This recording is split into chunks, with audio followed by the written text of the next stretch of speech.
அதுதான் விஷயம், வேற ஒண்ணு. What nonsense, even if they get the title they should be ashamed. Standard எல்லாம் நின்னு மேடம் நம்ம விக்ரம்காக பார்த்துட்டு உனக்கு புரியலனா என்னைக்குமே புரியாது. விஷ்ணு வின்னர், மணி ரன்னர். சிரிப்பா இருக்கும்.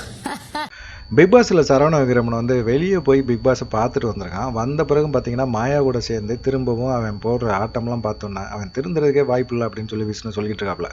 இந்த மாதிரி சூழ்நிலையில் இவங்க எல்லாம் உட்காந்து பேசிகிட்டு இருக்கும்போது அனன்யாவாச்சே அவன் டைட்டில் வின்னர் விஷ்ணு வரதுக்கு வாய்ப்பு இருக்குது அப்படின்னு சொன்னோன்னா மாயாவுக்கு பயங்கரமான காண்டு அப்படியே சுருன்னு ஏறிடுச்சு. என்னடா இது விஷ்ணு சொல்கிறாங்க அப்படின்னோன்னா, இதெல்லாம் நான் வந்து மேலே ஒரு ஸ்டேஜில் உட்காந்து பார்த்தேன்னா கண்டிப்பாக சிரிச்சிருவேன். விஷ்ணு வந்து வின்னரு ரன்னர் மணி அப்படின்னா நான்லாம் சிரிச்சிருவேன் தெரியுமா அப்படின்னு சொன்னோன்னே, 4வது வாரத்தில் தான் எரிக்ஷனில் இருந்துகிட்டே இருக்கிறாங்க. மாயாவை யாருக்குமே பிடிக்கல. மாயாவை எப்போயாவது வெளியேற்றுவாங்களான்னு பார்த்துட்டு இருக்காங்க.